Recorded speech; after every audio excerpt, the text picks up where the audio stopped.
That's good. I guess we can't do take two on the video, but I can on the recording.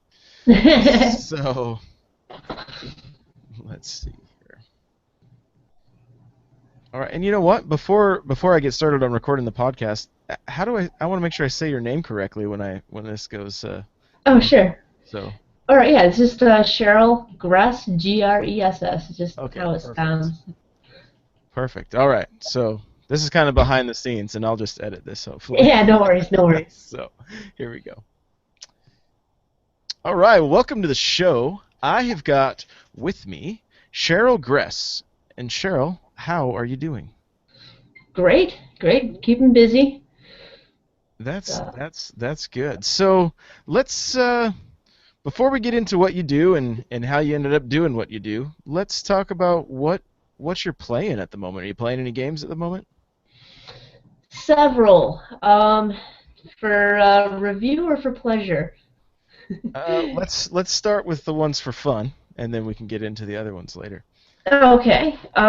Well, I recently, well, I say recently, as in the past couple of years, started playing Final Fantasy games. I've been playing Dragon Quest, Dragon Warrior games. It's like, okay, well, let me see what the other side is like, and have fallen in love with the music.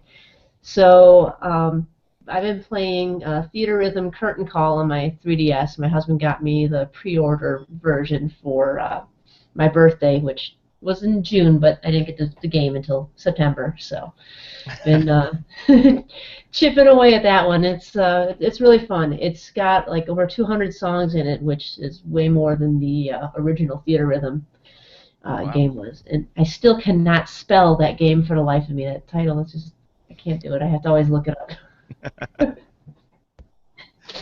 So Final Fantasy and Theater Rhythm. Anything else?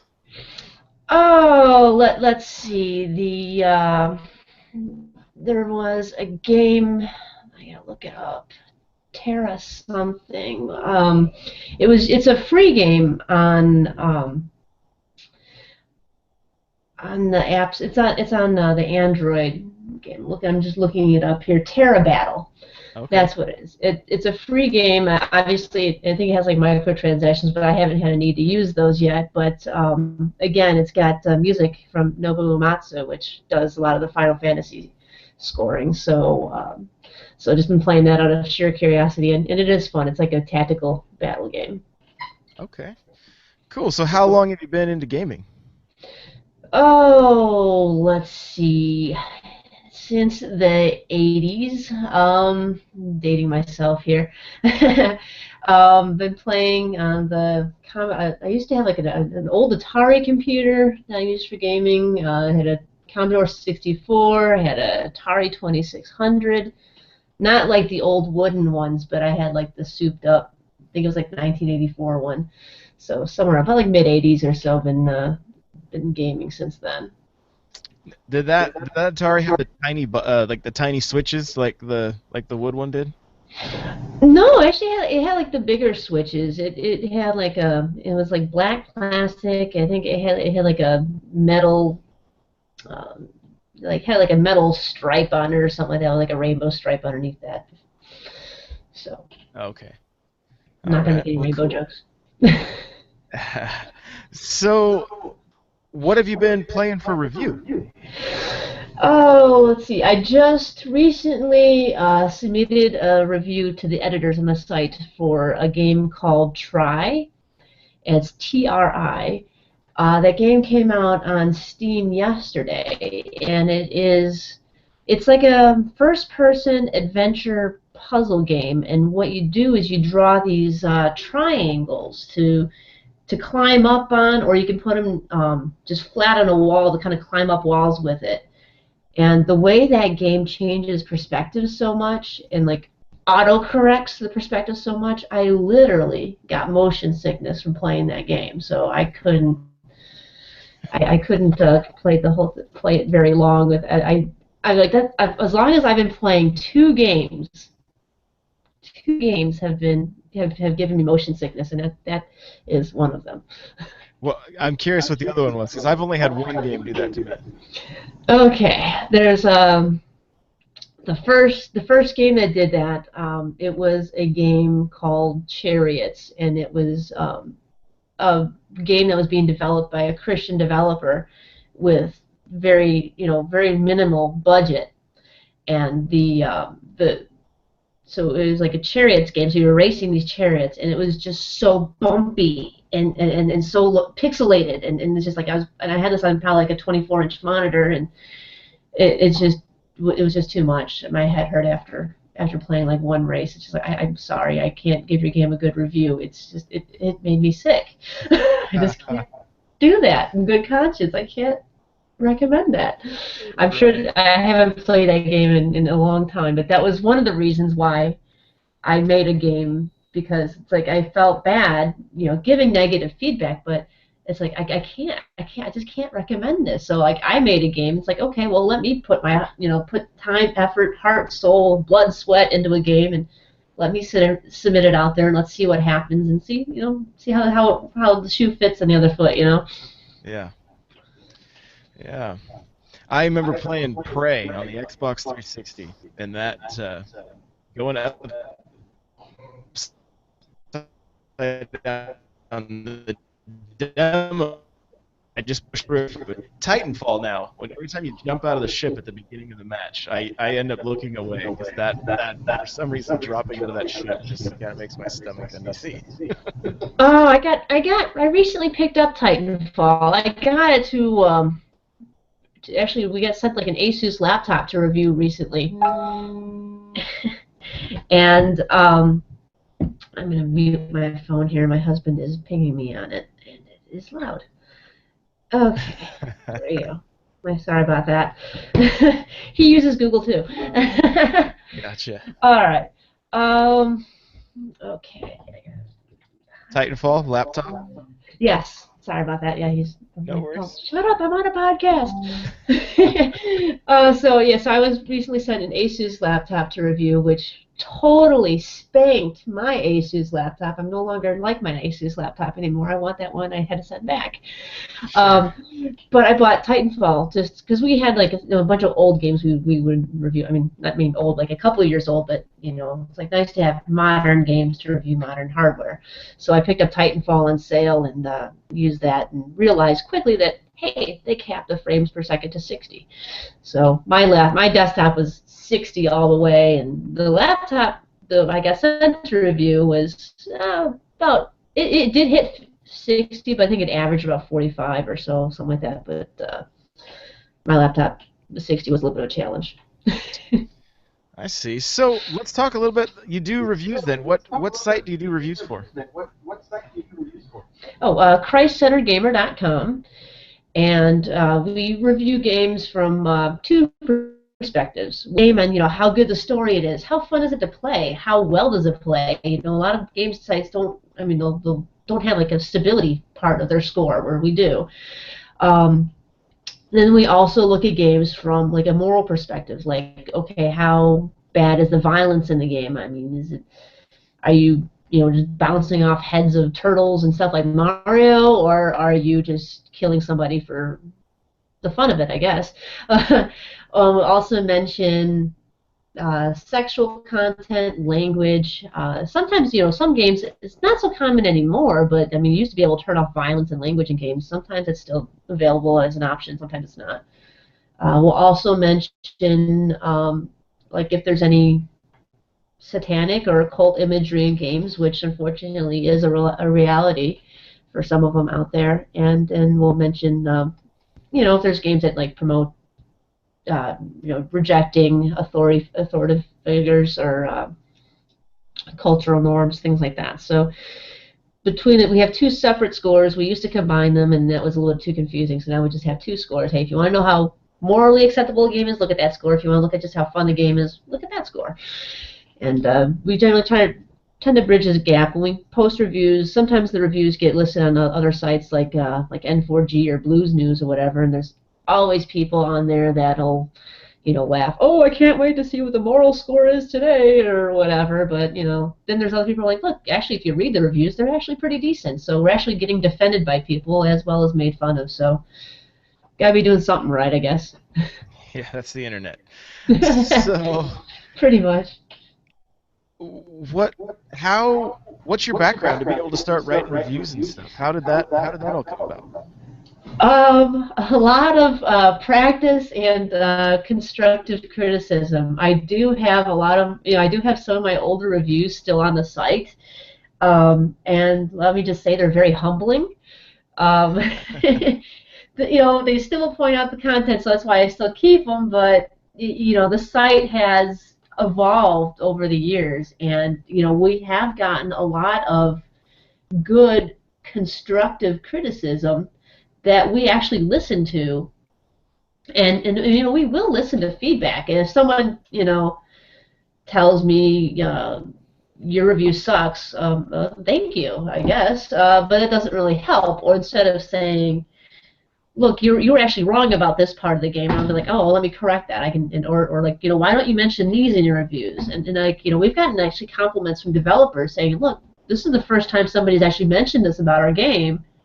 That's great. And even developers are praising the reviews because they like the stuff that we mentioned that not necessarily other sites have done.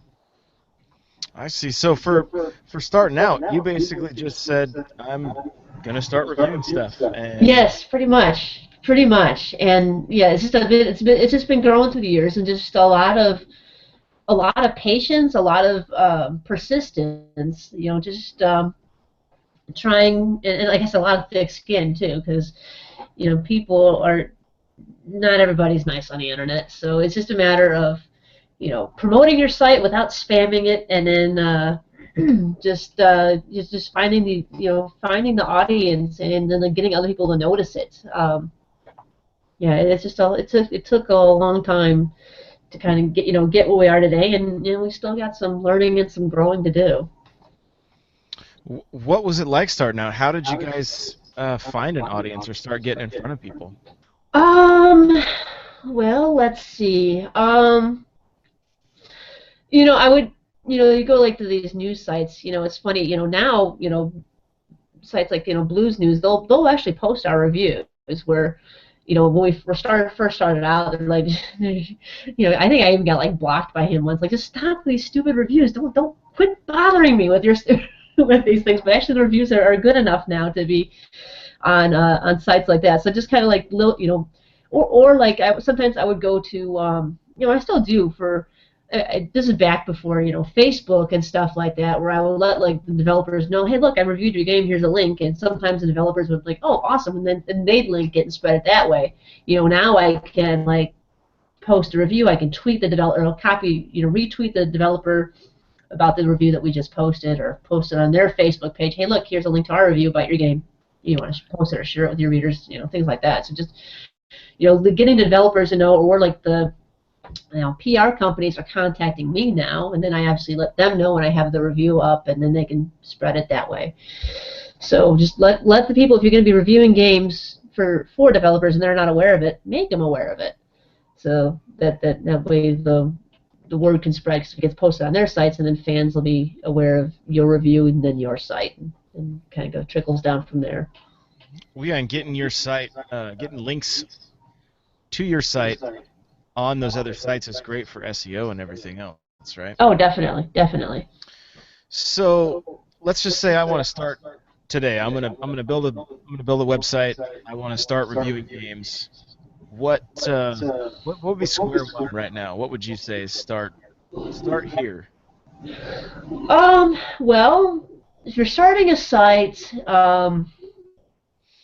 obviously you're gonna have to start by building it up with content. So if you're starting like a game review site and you don't have a big budget, I guess the fastest way to accumulate games these days is to get games on like humble bundles and stuff like that, where for $1 or whatever you can get like 5 games or something. Start reviewing things like that, or so just populate your site with content. I see a lot of people who do sites, but they're just linking off of other sites. Like you're just pull a site full of RSS feeds from other random sites on the internet. But in order to do well on search engines, and just people in general, they want unique content. They don't want you got to set your site apart from someone else that that might be doing something similar. So you got to have your your own spin on it to make readers want to read your content versus your competitions. Hmm. So good content is a good place to start. Um, and then promoting it, there's always different kind of things you can do. Set up, social networking is really good. It's good to have like, Facebook, Twitter, even, I have like Pinterest, YouTube, things like that, just to help get the awareness out for your site. How's Pinterest working out for you? I run a photography blog also, and my Pinterest is the #1 traffic source to my site. But how is that working? What are some tips you can give for using Pinterest for like a game review site? What I've been doing, this is something I set up, it's just like a few months back. So my Pinterest has got like a lot of, whatever. It's funny. You'll be able to tell when I started. I think when the game Child of Light came out is when I started. I'm like, this is just such a beautiful screenshot. And I'm like, oh, well, we just start, sharing screenshots on Pinterest. Figured that'd be a good place to start. So I have like the Child of Light is on the bottom, and then I got a bunch of random pictures where I just spent like, several hours one day just building up all my like a Pinterest library of pictures, um, and so now, I started with Child of Light, and then like a lot of random stuff, and then now it's been like every time I do a review, I have a Pinterest picture from that, or like a screenshot going into the Pinterest from there, and I've been getting a lot of people like repinning them to, I think like the Ghostbuster one went into a Ghostbusters board. Oh man, I think Bravely Default got put into a Bravely Default board. Stuff like, a lot of popular games will have or movies, I guess rather. The pins will get kind of shuffled around that way, but it's just one of those things. I have one of those share widgets on my site, so it doesn't take me too long to submit it there, and it's obviously gotten some attention, but it's not really. I think most people come to my site through a search engine, I believe. I So it's see. giving me some traffic. Yeah, for sure. I mean, you want to try to be everywhere. That's really the goal. You Yeah. want to get your stuff online. Like, I mean, I've even used the Vine app for some stuff, and I have no idea if that's generating any traffic for me. But I mean, it's kind of fun. So, what do you have any background like in writing or in journalism or anything like that, or is it just all been trial by fire? Pretty much trial by fire. I mean, I've always done good in my English classes in college and things like that. Math has never been a strong point of mine, so um, yeah. But most of it has just been, trial and error, and just listening to feedback that's been given to me, and just, I have a good review, good, and I guess like, we have a review panel on our site, which basically, I mean, it's nothing too formal. We have like a hidden forum on the site where me and some people will read each other's reviews, and we'll fine tune them. Um, I joke around because my husband, he doesn't really post much on the forums, but he is active on the review panel. I joke around. I call him the Simon Cowell of the review panel because he's the one that's the most harsh on there. um, but so we'll kind of like, nitpick each other's reviews, and the quality, really shows. So that's just so like I said, another piece of advice, if you're starting a website, make sure the content doesn't have spell errors, grammatical errors. Make it look professional. Yeah, so and if you're trying to go in alone, you need to kind of build a small community of people that can come alongside you, that maybe you can help them out a little bit, they can help you out, that kind of thing. Oh yeah, most definitely. Yeah. I always use my wife to proofread all my stuff, basically, because math Yeah. was my strong point, and uh, English was not. It's like it's kind of Well, like Hank Hill, like, how do you get an F in English? You speak English. yeah, I mean, it's funny. I mean, I can churn out a review. What's up? Another phone, buddy. Uh-oh, she's left the building. Oh, sorry. My son wanted to play with the ball. Sorry about that. No, it's all good. They have a Pokemon movie upstairs that they should be watching. They got it from the library. I don't know, one of the, 200 or something discs they have? I don't know, for Pokemon. Crazy. I don't know. Don't try to catch them all. Yeah. Oh my goodness. Um. Anyways, trying to think of what was I talking about? Oh, but the English stuff. I was like, oh yeah, I can, I can churn out a review, probably like a half hour or so. It doesn't take me long to write a review, whereas my husband takes a long time, but his reviews are like 1,000 words typically. Mine are like, I don't know, 700 on average or something. He's pretty long-winded about his things, but it takes him days to write a review. But mine is like there's sometimes like I don't. I'll just whip it out. Sometimes I'll go back and reread it, which is another good idea to do. Just go back and reread it, ideally out loud.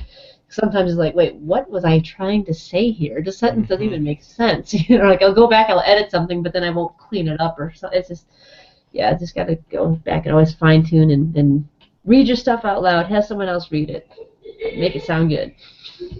Yeah, I mean, you want it to look pro, right? You Yes, you want for you sure. want these companies because you're going to be reaching out to different companies to try to get review copies, and so you want to make sure the product that you are putting out is a quality product.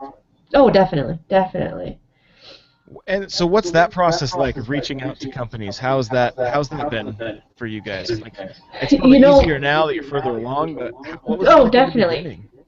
My goodness, yeah, I mean, definitely. It's to the point where I mean, I have a well. Let me look at my review queue these days. I keep an active review queue of what I have on my list of things to do. So for 3DS, I have a review. I have to do a review of Tenkai Nights, Horse Vet 3D, which I started playing that one.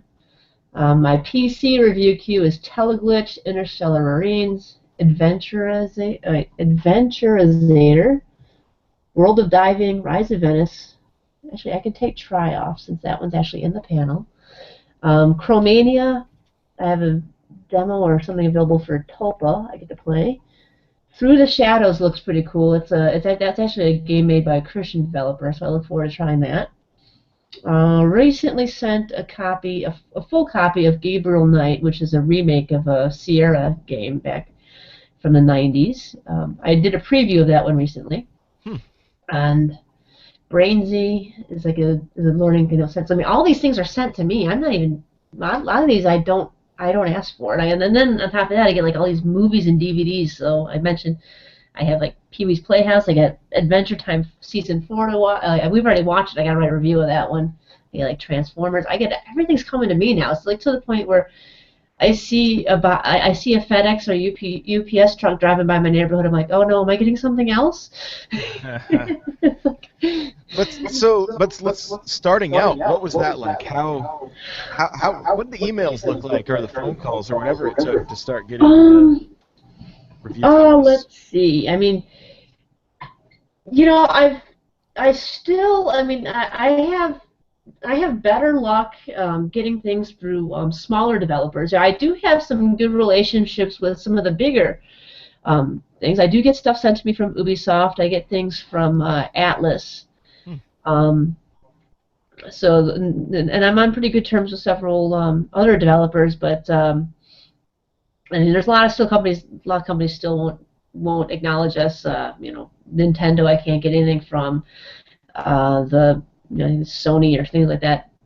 I'm not at the point where I can go to like Sony or Microsoft and be like, hey, can I get a free console to review or something like that. Yeah.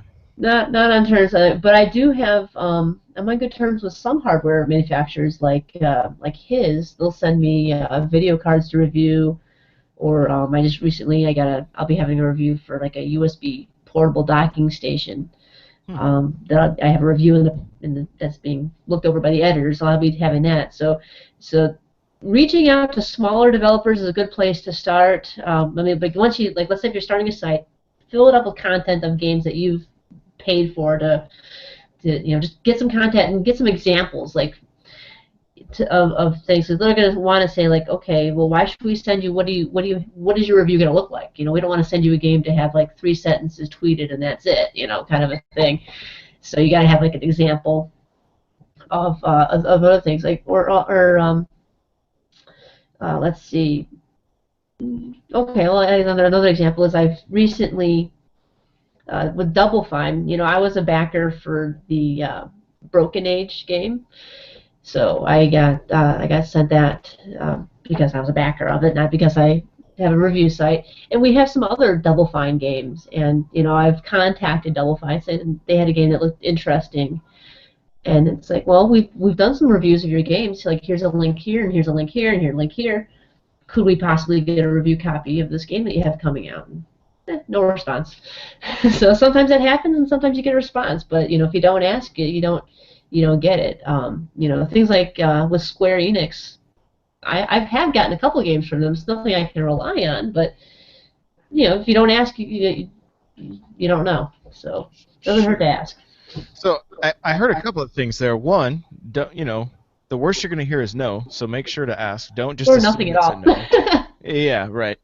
But the second thing I think was kind of a good tip is going through Kickstarter and looking for some things to fund, because you're going to get those games at probably a discounted price from when they come True. out. And some of them you also get early, or at least you Right. get access to maybe betas or demos or something. And so it sounds like a good way of getting your foot in the door, Mhm. Mhm. at a little lesser cost than at least full price by going to Kickstarter and finding some games out there. That sounds like a great idea. Yeah, definitely, definitely. So, what are some mistakes that you've made along the way? What are some things that you could say, I would have done this differently, or I learned this lesson from this that might help somebody wanting to start out? Use a spell checker. And even like even with a spell checker, there's been times where I've posted a review and like instead of the word from, it was form, which would still pass a spell checker, and it's something like my brain Yes. automatically corrected, and I didn't find it out till like after the review's been live for a couple days or whatever. It's like, but like mistakes happen, and like there's been I think even like on one of my games, it was one of the Mario games. I think it might have been like the Paper Mario, the 3DS one, where obviously the appropriateness score was good, but on one of my things it said 0 out of 10 instead of 10 out of 10, Mm. which makes a big difference. But obviously the score was still high. But I think the developer actually is the one that caught that one on that and let me know. It's like, oops, forgot the one. Yeah, that's kind of an important one. Yeah. I Hey, mean, it's like the overall score was still high, but it's just like, wait a second, that should definitely be a 10 out of 10, not 0. yeah. Wh- When I started this whole thing up, I made my graphics and I had the word reviews in the graphics, and Illustrator does not pick up spelling errors, Oh and no. and it's I before E, right? But Yeah. I just typing fast, trying to get work done. I never spotted it. My wife never spotted it. Oh no. Yeah, so making sure getting people to check your stuff and making sure it's spelled correctly is very important. What are some resources that you might recommend, either books or websites you know, for tips on reviewing or Um. um, maybe just writing in general, anything like that?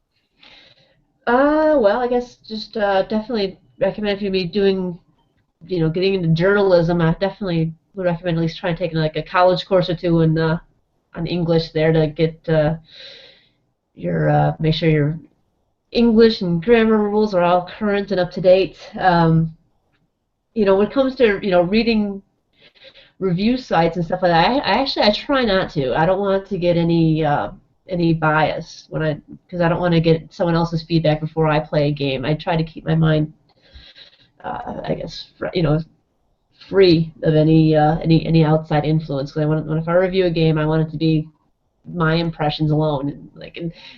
But like if I'm playing a game and I'm not enjoying it, then I will look to other reviews and be like, okay, now is it me or is this game just bad? and then and then as I'm playing the game, if I don't like it, I'll look, okay, someone else might have like some thoughts or something about this game, and I'll look and like, oh yeah, sure enough, okay, look at that. Someone gave it a 3 out of 10 or a 2 out of 10. That'll explain why I'm not having fun here. Um, but as far as gaming news and things like that, sites like Blues News is good, N4G is good, and my kids are playing with some goo or something right now. Sorry about the background noise. background No noise. problem. um, but yeah, I haven't really read too many books. I'm not really not that much of a reader. I do get the Game Informer magazine. I'll flip through that, but not. Reading the Bible, I've read. Let's see the Twilight series, and I've read Left Behind series. I'm gonna close the door here real sec. Yeah, no problem. Okay, sorry about that. No worries. So let's just say that 18-year-old Cheryl walks up to you and says, "I want to get into gaming journalism." What do you tell her? Oh, let's see. Um, I would say to set goals, um, keep them as much as possible. I mean, don't give up. Don't slow down. Try to get as much done before having kids as possible, because once you have kids, your time just goes, your free time just goes way down. Yeah, I mean, there's a lot of games right now. I can't play till after the kids go to bed. Some of them, it's like, some of the games I'll play and I'll think they're fine, and all of a sudden, like a word will come out that my kids will hear, and oh hi, mom. And yeah, so try to get as much done before having kids, and just don't give up. I mean, perseverance definitely pays off. And obviously, another thing is keep up with the times, and keep up with the industry. And yeah, no, it's funny because when it comes to like game consoles and things like that, we've owned a lot, and we've had growing up I had 2600, 7800, the NES. I personally haven't gotten a Super Nintendo until a few years back when our neighbor just gave it to us. He didn't want it anymore. He just gave us one. My husband grew up with a SNES. I never had one. My family was always like a couple generations behind on consoles. I had a 7800 when everyone else had a NES, and but we have like my husband had a PlayStation 1, but together we had a PlayStation 2, PlayStation 3, PlayStation 4. Xbox 360 I didn't get till about a year ago. I picked that one up at a pawn store. Huh, Got that for like $100 with a couple controllers. That was a pretty good deal. for sure. The N64, like your site, I picked that one up on eBay a few years back just so I can play Paper Mario. Great game. Yes, yes. Um, so so yeah, I was trying to stay current with that, but I haven't convinced my husband enough to get an Xbox One. So Gotcha. How about the Wii U? You guys playing that? yes, yes, and let's see, the favorite game on that system that I've played so far would be Rayman Legends. That was really Okay. good. All right. We got well, my husband had, I think he still has like the original Game Boy floating around our house, a black and white big thing, missing the battery cover, but hey, the thing still works. The thing is like pink. Those battery Uh, covers go for a premium on eBay. I bet. And let's see. Well, we got with PSPs, we got Vitas, we have a bunch of 3DSs in this house. Um, yeah, we got the PS3, PS4. Yeah, we got all that. The PlayStation 3. Yeah, most of the games. It's funny. Like we have the Wii, and a lot of like the PS2. I've played. We have a lot. I'm really proud of my DDR collection on the PS2. I have got pretty much every Americanized DDR game on that, and the same thing with the PS3. And like, um, one of the questions about a favorite game or whatever, there's no way I can break it down to just one game. I had to break it down by system. So Gotcha. like 3DS would be Theater Rhythm, Vita would be Rayman Origins, PSP would be Crisis Core, not popular. PS2 would be DDR games, but other than DDR games, I'd probably either have to give the nod to Kingdom Hearts or Dragon Quest VIII. PS3, I really enjoyed Ni no Kuni. PS4, I'll give the nod to Child of Light. N64 Paper Mario, GameCube Paper Mario 10,000 Year Door, or sorry, Thousand Year Door. The I didn't play too much games on a console. I mean, I'm still primarily a PC gamer, but the Wii I mostly played the hottest party games because again I love DDR. But other than that, I probably spent most of my time playing Wii Sports. And the Xbox 360, again, I got that system to play one game that a developer sent me, so like Castle Storm. It was fun, but I picked up all the Halo games. I want to try those. I played Halo 1 and 2 on PC, Okay. um, but there's some other ones on the Xbox I still got to play. But the PC, I really enjoy like the Elder Scrolls games, like Morrowind, Oblivion, Skyrim. Yeah. Fallout games are pretty good too. There's a lot. There is a lot, that's for sure. It's so So hey, hard what in would be the there. best way for people to connect with you? Oh, let's see. Well, on Christ Center Gamer, there's a mail icon if you want to send me an email through our contact form. But there's also icons for the different social networks we have, which is Facebook, Twitter. We have YouTube. We have Pinterest, StumbleUpon, and I recently set up a tidbits account, which would be like abbreviated versions of the reviews for a small price. But the price, like to compensate for the price, we have like a monthly raffle, and we would give people free entries to that. So a lot of actually, besides even getting games to review, a lot of times developers will give us games to raffle off as well. So we'll be having an October raffle soon, so should be fun. All right. Well, very cool. Well, hey, I just want to thank you for taking the time to come on the show, and you have yourself a great day.